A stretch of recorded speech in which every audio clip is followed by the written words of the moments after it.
Yo, what up, though? You are now rocking with the Onrea Initiative podcast, and I am Brian Onrea. Thank you for tuning in. If you're watching this on YouTube, please subscribe to the channel, give a comment, like it, share it with somebody. If you're listening to this on any podcast service like Spotify podcast, Apple Podcasts, wherever, please follow the page, write a comment, leave a good review. That helps us go a little bit further. All I want to do is spread positive energy and help people out, man. Help people take initiative with their life. Take initiative to go after those dreams that they have in their heart. Take initiative to try to be a better person, to spread light to the world, to find negativity and put a light on it. Find what's dark and put a light on it. That's why when I call out various situations that I think are negative, I'm just trying to put light on it, man. I'm just trying to spread light. I'm trying to take initiative, man, to make an impact in this world. And if you're rocking with me, please share this with somebody. Share this with somebody. The comments and stuff. I pretty much respond to every comment I get, whether it's YouTube, Spotify, Apple, I respond to the comments. If it's a hating comment, I probably won't respond to it. Sometimes I do. I kind of ignore the hate, But if I feel like there can be a constructive conversation, I'll go ahead and respond, So shout out to everybody, that's rocking with the Onrea Initiative podcast. This is episode number 15, We're almost 1 month in for the podcast, 15th episode, and I couldn't be more happier, man. I got to stand up for what's right, and just speak my truth, speak my version of the truth, Well, anyway, let's jump right into the topics for today. Speaking their truth, Marlon Wayans had to speak his truth, because, and it's funny, everybody's talking about how Katt Williams went on Shannon Sharp's podcast and called out everybody, and folks are defending themselves. I mean, as they should. If somebody calls you out and you have your own version of the story, you want to tell your version of the story. So that's what Marlon Wayans did. Marlon Wayans went on Big Boy's Neighborhood. Love Big Boy's Neighborhood. Love that show. Cool show. Marlon Wayans has been on there a lot lately in the past year. I think this is his third time being on in the past few months, if I'm not mistaken. But he pretty much went on there, had a great interview, a long interview, very lengthy interview. But during that interview, he defended himself wearing a dress. Marlon Wayans famously wore a dress in White Chicks, a spoof movie where him and his brother, Sean Wayans, dressed up as white girls and painted their faces and all that. So he defended himself. He basically said that the criticism is silly. It's silly. He compared it to when white actors wear a dress, they're called brilliant, like Tom Hanks or Robin Williams from Mrs. Doubtfire. They're called brilliant, but black people are criticized for it. And he just said that it's art and it's comedy. Tired of the rhetoric of, you sell out in Hollywood because you wore a dress. Negro, I wore a dress. It's called White Chicks. You know what we did? We did a classic. Only black people sit there and go, man, our brothers wearing dresses. Oh, so white people, when they wear dresses, when Robin Williams wears a dress in Mrs. Doubtfire, he's brilliant. When Tom Hanks wears a dress in Bosom Buddies, he's brilliant, right? When Dustin Hoffman wears a dress in Tootsie, he wins an Oscar. Black people, as soon as we put on a dress, we start tearing each other down. This is art. You know what I'm saying? And I said it already. I already said that. I said the same thing. I said to me personally, I would love to act one day, but I don't think I would ever wear a dress. That's just not my thing. However, I'm not critical of those that do because it's just art. It's simply art. They're painting a picture. And this whole notion that, it's degrading to black men, I think is ridiculous. And I stand with Marlon Wayans, man. I've said it before. I know most people don't like it. People get in the comments and start talking crap about it.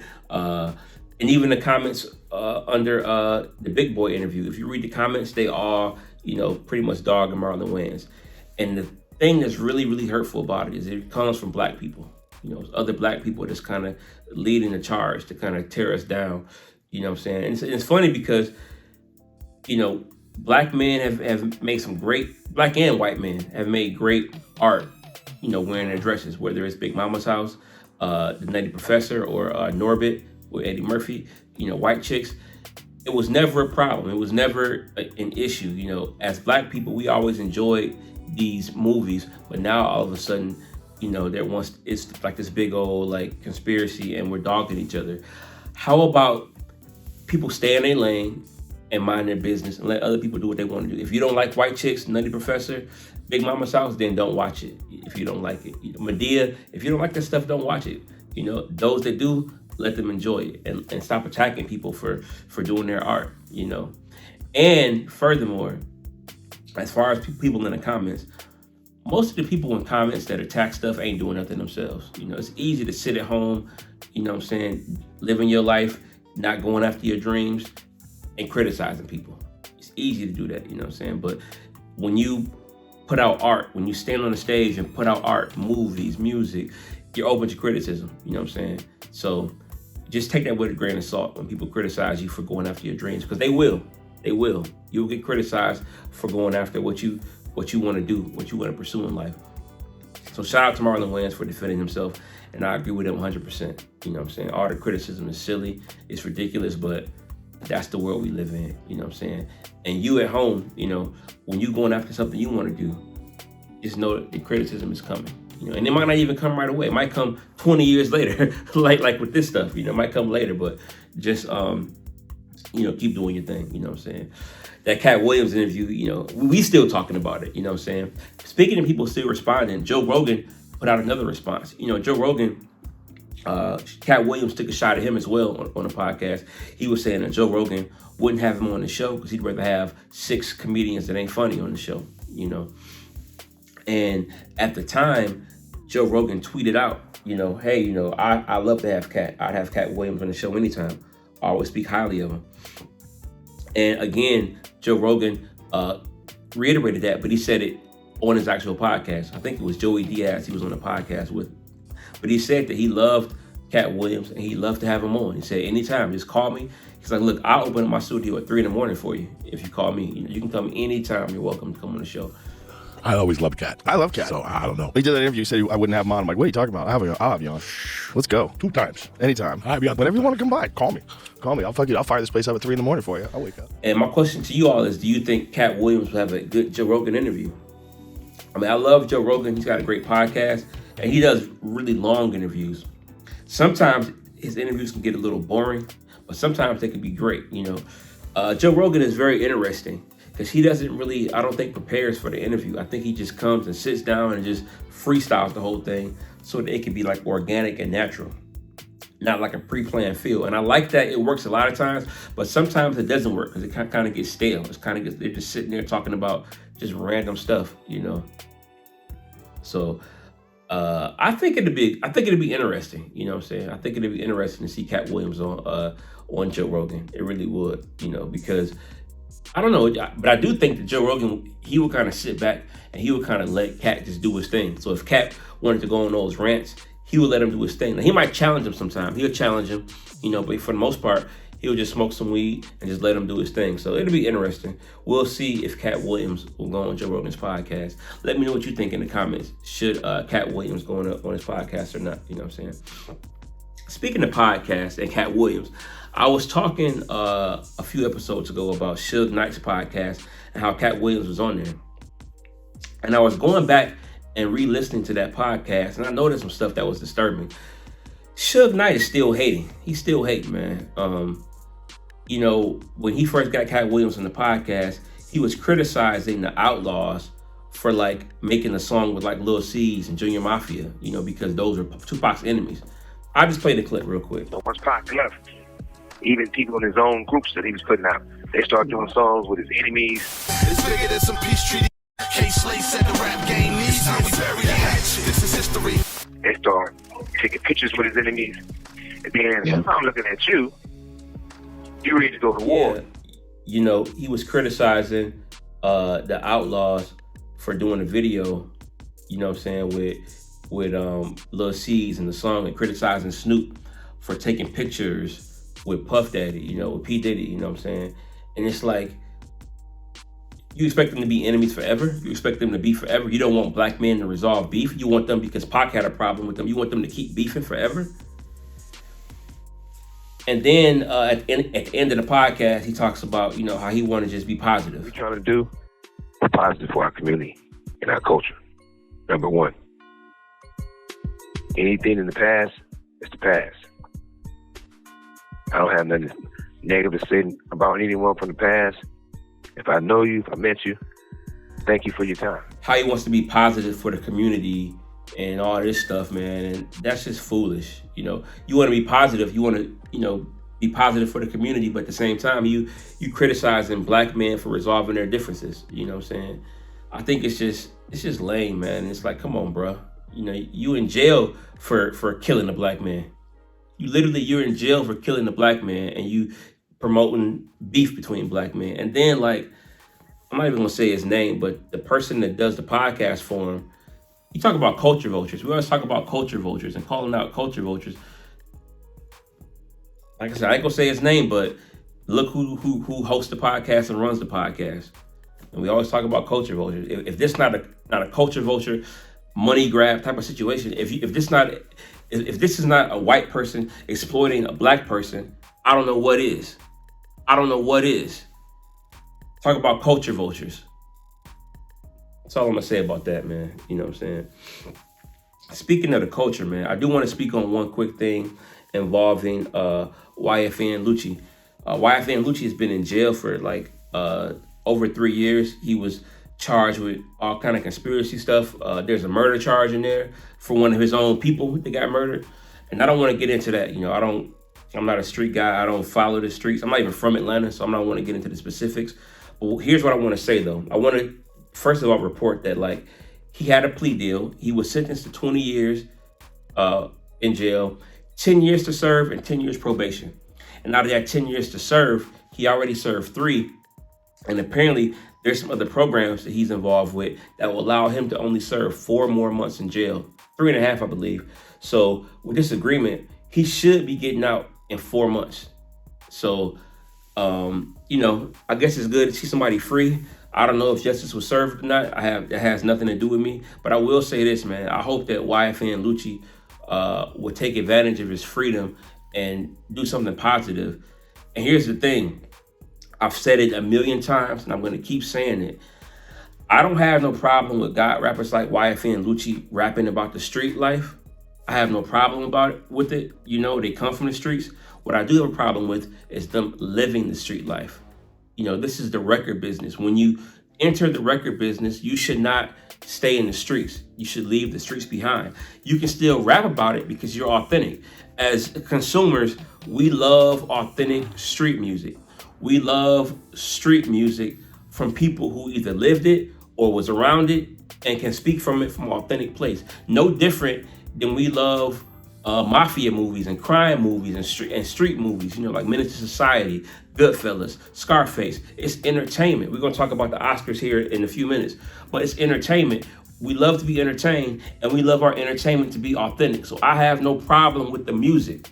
You know, there's people like D1, the Christian rapper, who I do agree, you know, when he's calling out rappers about their lyrics, I have no problem with the lyrics. I have a problem with the lifestyle. The lyrics ain't the problem, you know what I'm saying? Because there's gonna always be a desire for street music, for real street music, talking about the streets and all that stuff. I have no problem with that, but it's the living it. And us as consumers, you know, trying to call out rappers for not living it, for not living the life. You know, it's no wonder that Gunna makes music about, you know, not taking the stands and being street, but he took the stand. He clearly took the stand, you know what I'm saying? And said that his crew was a gang, you know, and that they did illegal activity. He clearly said that on the stand. That doesn't match well with his lyrics. So that should be evidence enough that these rappers are just rappers. Let them just be rappers. Don't hold them to street standards, you know. Even if they were part of the street, they're not part of the street no more, and we got to stop this notion that we got to be street, because what happens is people are losing their lives every day trying to live this music. But if they knew that it wasn't real and it was entertainment, yeah, you're gonna always have people taking stuff literally. Movies do the same thing. Movies, there's always some kind of case where somebody tried to live out a movie. You know, there's always been stuff where people try to live out music. So you're gonna have that regardless, you know what I'm saying? But I think most people will understand that it's just entertainment and you don't gotta do it. But these rappers try to blur the lines. They try to blur the lines and they try to convince you that they really living it. I'm really about that life. And they'll shoot somebody or go to jail to prove it. We got to stop that, man. We got to stop that in our culture. So I hope that some of these, and then even with the lyrics, like, you know, we get mad when the prosecution tries to use rap lyrics against rappers, but the rappers are swearing up and down it's real. Oh, it's real. I spit it how I live it, you know. I'm a real gangster, you know. But when it comes time to court, oh no, Your Honor, that's just entertainment. It's not real, it's entertainment. Which one is it? Pick a side. And I say, let's pick the side of it being entertainment. Let's keep it entertainment. Make the music, but understand that you are a rapper with a real job. You're not in the street, and we can't be leading these kids down that road of thinking that it's real life, you know? And lastly, these kids need to make music about what they are authentic to. You can't have kids from the suburbs talking about street and trying to be street. Rap about being from the suburbs, man. You know what I'm saying? Have some authenticity in your raps, you know. But whatever you do, don't try to live it. And don't tell the kids that it's real. Tell the kids that it's entertainment, you know what I'm saying? And I think we'll all be better off, you know what I'm saying? And I think lastly, record labels should be held accountable. You know, these record labels are promoting this, you know what I'm saying? And I have no problem again with the music, but these record labels know that they're signing artists that are really in the street, and they don't care. They don't care when they die, you know. And people criticize the labels for getting these life insurance policies for their artists, and labels have always done that. But it's still kind of tricky when you know that they're like street rappers, and you know they could be killed. So you're gonna profit off them even more. I think there ought to be things in place, man. When you sign a rapper, you know how when you're in the NBA, when you get fined for doing stuff, they ought to fine these rappers, suspend these rappers when they do stuff illegal. Because look, you gotta understand, we're signing you because you're a musician, not because you're a gangster. That's just how I feel about it, man. Let me know how you feel about it, you know what I'm saying, in the comments, man. But speaking of music, man, I heard this record yesterday, man. I saw this video, Fabolous featuring Trey Songz, You Did Me Wrong freestyle, filmed in Sydney, Australia. So dope. Fab killed it, you know what I'm saying? He killed it. Like, Fab is like a timeless MC, man. It doesn't get enough credit. Fab is so dope. The song is so dope. They pretty much took Drake's You Broke My Heart beat. Because, you know, Drake brought the instrumentals to some of his songs lately for the, I forgot the name of the album, but for all the dogs. He put out instrumentals. So they jumped on this instrumental, and it's pretty dope, you know what I'm saying? Trey Songz, you know, jumped in there and did his part, man. You can say what you want about Fabolous and Trey Songz, man. I know I heard the jokes, called the DMV twins, DMV boys, all that stuff. You know, hey, man, the music is dope, you know what I'm saying? That song is dope. It's got about 250K views now. We should run those views up. Those views should be ran up because it's a real dope song, man. We gotta support dope music, you know what I'm saying? So shout out to Trey Songz and Fab, you know what I'm saying? Real dope, you know what I'm saying? Onrea Initiative Podcast, baby. All right, Onrea Initiative Podcast. I want to get into the Oscar nominations, man. I'm a big movie head, man. I'm a movie head, so I would be lame if I didn't talk about the Oscar nominations, man. Now, one thing I will say, a lot of these nominees, I haven't even seen the work, so I'm gonna go back and watch all these movies and stuff, and then I'm gonna come back in a later podcast before the Oscars and give you my predictions who I think should win, you know what I'm saying? But right off the bat, let's go over some of the nominations. Let's go over some of this stuff, man. Best Picture nominees are American Fiction, Anatomy of a Fall, Barbie, Barbie nominated for Best Picture? I thought that Hollywood didn't like these franchise movies, you know, these sci-fi. I mean, I know it's not sci-fi, but it's kind of sci-fi because it's fiction. But like Barbie, Best Picture? If that's the case, the Guardians of the Galaxy should have been nominated last year because that was a great movie. So it's just surprising. But anyway, nominees, Best Picture, American Fiction, Anatomy of a Fall, Barbie, The Holdovers, Killers of the Flower Moon, Maestro, Oppenheimer, Past Lives, Poor Things, and Zone of Interest. That's a lot of movies, you know, and I haven't seen none of these except for American Fiction, which I thought was amazing. So as of right now, American Fiction should win the best movie Oscar. It's a great movie, man. You know what I'm saying? I heard Maestro was good though. Now, Killers of the Flower Moon, that's a Martin Scorsese movie, and I love Martin Scorsese. It's just a real long movie, and when it came out in theaters, I didn't have time to watch it because my schedule's real busy, and who has 3 hours, to sit and watch a movie? So it's on streaming services. It's on Apple Plus, I believe. I'm gonna watch it soon to give my opinion of it, man. And the rest of these movies I gotta see. I didn't see Barbie because Barbie. I'm still shocked about that Barbie is nominated for Best Picture. I'm not mad at it, but I just know in the past they've kind of shunned away from like blockbuster movies like that. So we'll see, man. The best adapted screenplay nominees: American Fiction, is one. Barbie is another one. Oppenheimer, Poor Things, and Zone of Interest as well. So again, I'm rooting for American Fiction because it was real good, but I got to see the rest of these movies, man. And then the best original screenplay is Anatomy of a Fall, The Holdovers, Maestro. Bradley Cooper wrote that and directed that and starred in that. May December and Past Lives. I got to watch all those, man. Best directing nominees: Anatomy of a Fall, Justine Triet, Killers of the Flower Moon, Martin Scorsese, Oppenheimer, Christopher Nolan, Poor Things, Yorgos Lanthimos, The Zone of Interest, Jonathan Glazer. So that's directing. Best animated feature film: The Boy and the Heron, Elemental, Nimona, Robot Dreams, Spider-Man Across the Spider-Verse. I'm gonna tell you right now, give it to Spider-Man Across the Spider-Verse. Straight up. You know what I'm saying? Straight up. Actor, best actor in the leading role. Nominees: Bradley Cooper for Maestro. I gotta see that. Coleman Domingo in Rustin. Paul Giamatti in The Holdovers. That's a good actor. Cillian Murphy, Oppenheimer. And Jeffrey Wright, American Fiction. Jeffrey Wright, I'm telling you right now, he should win it. I gotta see the rest of the movies, but Jeffrey Wright showed a wide range in this movie. He should win the Oscar. Actor in supporting role nominees: Sterling K. Brown, American Fiction.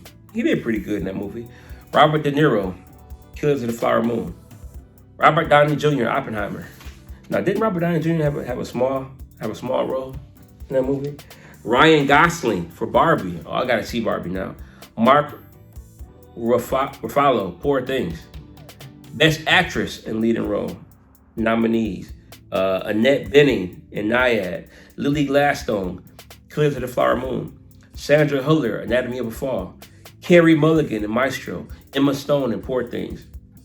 And Best Actress in Supporting Role nominees: Emily Blunt, Oppenheimer, Danielle Brooks, The Color Purple, America Ferrara, Barbie, Jodie Foster, Nyad, Divine Joy Randolph, The Holdover. So those are the nominees, man. Who do you think should win? Have you seen these movies? Let me know in the comments. You feel me?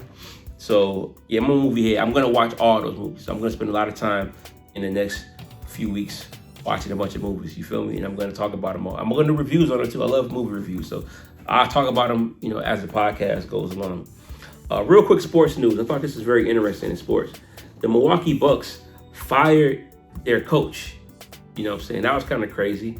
I forgot the guy's name already, man. He was the assistant coach in Toronto for all those years under Nick Nurse. And the Milwaukee Bucks are second in the East. They got like a 30-13 record. It's a pretty good record. You know what I'm saying? Pretty good position in the East. But they fired him. You know what I'm saying? And now they're in talks to hire Doc Rivers as coach. Now, part of me is like, man, he shouldn't be fired. But you know what?